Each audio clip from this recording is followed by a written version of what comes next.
The Mets really have not had a ton of consistency at that catcher spot. So, should they pursue Willson Contreras in your mind? Yes, they should. I mean, they should also pursue J.D. Martinez. Look, the Mets here can't be messing around. This is not 2014 anymore. This is not the old days. Go for the top bat. And I understand maybe Josh Bell because he doesn't have as much flexibility as you would like, especially if they had Vogel back here. But J.D. Martinez is a legitimate major league bat that you put behind Pete Alonso in that lineup. That changes the dynamic. They have gotten zero production offensively from the catcher spot. Who knows what James McCann, what the future is with him being hurt. And even when he comes back, he's not very good offensively anyway. So if you could upgrade two areas in that lineup with those big bats with Contreras and J.D. Martinez, that's what they should be looking to do. Look, I don't think it's being greedy here. You're talking about trying to win a World Series. You're talking about looking at their lineup compared to the Dodgers, to the Yankees, to the Braves. They have work to do because it's very top-heavy. After the fourth spot in that lineup, it drops off. They could use both those bats, Contreras and J.D. Martinez. 1,000%. And I've really warmed to the idea of Contreras. There was a fear factor for me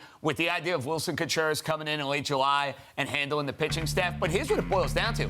You don't need Contreras to go and catch every day. He could catch a couple days a week.